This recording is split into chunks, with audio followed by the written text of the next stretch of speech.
All right, Mr. Clint Harris, welcome to the show. How are you doing today, man? How is the rain? Is it raining? So wind so far, but the rain is on the way. If it hit you, then that means it's not far Yeah. away from hitting. Just a little bit about where you started in medicine. Sure, and appreciate the invitation. Happy to be here today. Um, yeah, my name is Clint Harris. Now I'm in Wilmington, North Carolina. I started my career. I had a 16-year career in medical sales, implanting pacemakers and defibrillators. Started working in Columbia, South Carolina, which is close to where I'm from, and so implanting pacemakers and defibrillators, days were usually a combination of implants in the EP lab, working with electrophysiologists, cardiologists, surgeons, and then clinic days, having patients come in through the ER that have got shocked by their defibrillator or having issues with a pacemaker or AFib burden, or days at the cardiologist's office, just going through clinics, seeing one patient after the other and troubleshooting. So I was kind of in that space. A lot of my community and my friends are physicians or white coat professionals. I spent 11 years in Columbia, South Carolina, transitioned and took a promotion to Wilmington, North Carolina in 2017 and took over the territory there. The whole time that I was in the profession, I started in my early 20s. I was, I think, 23 when I started. It's kind of a young man's game. A lot of times, much like a lot of the physician listeners that you have, it can be a grind. It's a lot. Nights, weekends, taking call, and everything that goes along with that. I didn't have it nearly as bad as a lot of the physicians out there, especially some of the ones that are practicing defensive medicine and just dealing with the administrative side. But it's a lot, right? It's kind of a young man's game, and I saw pretty early on that at some point I needed to build an off ramp. I loved what I did, and I was lucky enough to be pretty good at it. But you don't wait until the day it starts raining to build Noah's Ark, right? That's something you want to plan ahead for. So I started investing in single family homes when I was in Columbia, South Carolina. My girlfriend and then fiance and now wife, we ended up buying 9 single family properties. We did the 𝗏 strategy, which you may have heard of on several of them. And my journey through single family homes taught me that it's very, very slow. And it's not very scalable, and it was not gonna get me where I wanted to be in a timely manner. So when we transitioned and I took a promotion to Wilmington, North Carolina, it put me in a market where short-term rentals were a thing, meaning Airbnb properties. It was more of a vacation location at the beach. And so we started we started buying small multifamily property. We bought a duplex, and then a quadplex, then another quadplex, then another quadplex. And I started looking around at different strategies and the economies of scale and the ability to hit the financial goals and the time and location goals that I had set for myself and for my family. Small multifamily properties was not going to get there. Airbnb properties, it's a great investment strategy. There's a lot of forced appreciation. It was not going to give me the time, location, and financial independence combination that I was looking for.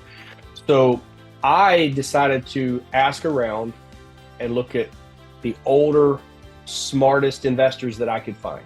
Like, if you look around, the smart old guys that have been doing real estate investing for a long time, that all have plenty of money and look like they're sitting around doing nothing, I wanted to know what they were doing. So in the pursuit of that and going to local real estate meetups and talking to those people, it ultimately came down to 3 things. And it was typically hard money lending or note lending money to people that were flipping houses. It was mobile home parks, and it was self-storage.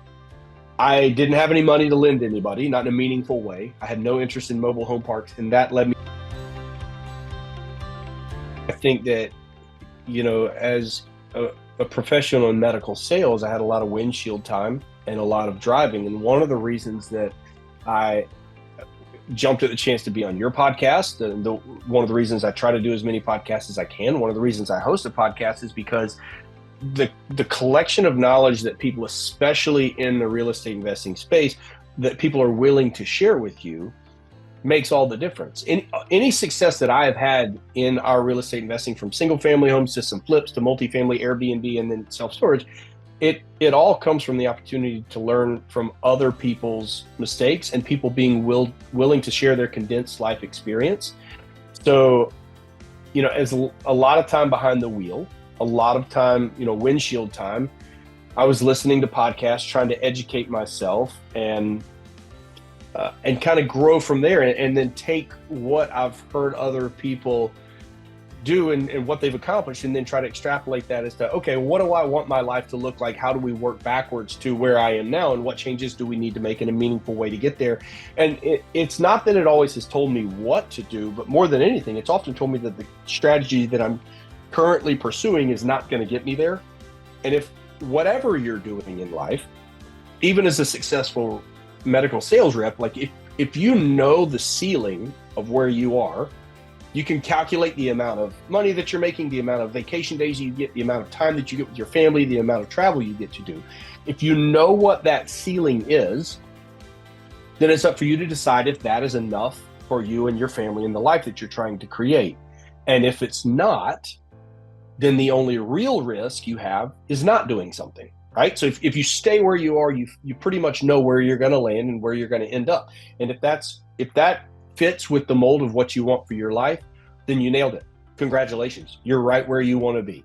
If you decide that it's not, then the only real risk is not making some kind of change. And for me, a meaningful change usually comes by way of the places I go, the books I read, or the people I meet, right? It's outside influence. There's very little appetite for big box retail, but everybody knows where that building is. It's just sitting there. You take that one building and you break it up into 600 or 700 units. Really, all you're doing is renting someone a box of air. There's nothing inherently special about self-storage. You're just breaking it up into multiple units. What is special about it is that if you and I wanted to go build self-storage right now, we're going to spend $120 a square foot for the construction, plus the cost of the land. With conversions, our last 6 projects that we did, when you buy the land and you do the conversion, and we are cutting the ribbon, opening up the doors, renting out units, we're average $63.50 a square foot, because that first Kmart that we bought for $1.5 million, the replacement cost to build the brick and mortar shell is $6.5. It's the same way that if someone tries to flip a house, you don't make your money when you sell the house. You don't make your money when you renovated the house. You made the money when it smelled like dogs and cats, and you bought it for dirt cheap. It's the same kind of concept. In this day and age, it's all about the people you are working with. It's about the team that you have, creative strategies, and asset class conversion. In my opinion, the market's too tight and the interest rates are too high to do the same thing as everybody else. You have to do something a little bit different. I would bet you most of your white coat professionals that are listening to this are probably listening because they're tired of trading time for money. And if you are trading time for money and you're selling a project, then ultimately the day you stop working is the day you stop getting paid. The idea is to build up a portfolio of properties where you can cash flow, you can pull money out of the projects if you created enough value that will allow you to continue to go on and move to the next one and continue to scale. But you want to keep the assets and allow them to continue to cash flow. It goes back to what we talked about everybody's after financial independence. The reality is financial time and location independence should be the goal, because those create an independence of purpose. And that's why my partners named our syndication Nomad Capital, because a nomad in our mind is somebody that can go where they want, when they want, and do what they want. You don't get there by selling assets. Sure, you're probably going to have to sell some along the way, but the idea is building up a portfolio of assets where you can build enough value that you could refinance or recapitalize, make sure your investors get a strong payday, make sure you got money to keep the lights on, and continue to scale moving forward. So otherwise, you're just buying and selling. Just generally speaking, I know every deal is going to be a little different.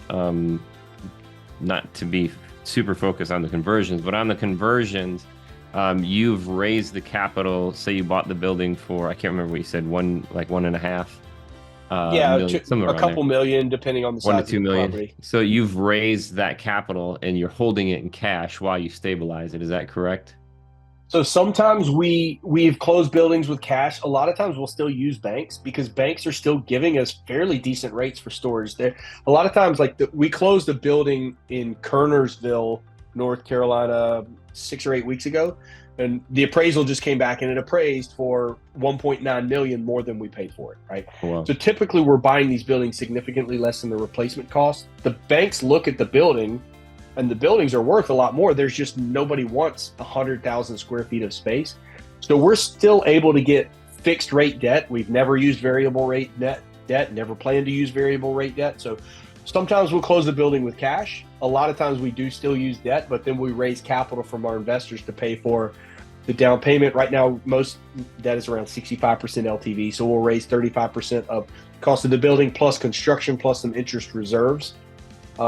But sometimes we'll just use our fund to close it in cash. Sometimes we'll use the banks. It just depends on the situation. And I think the number one thing that I would say, and especially that I've learned, is that don't focus so much on an individual deal.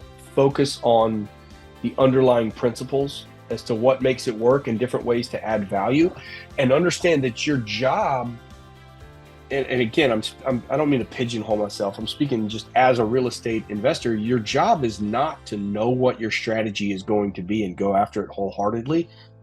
Your job is to listen to the market.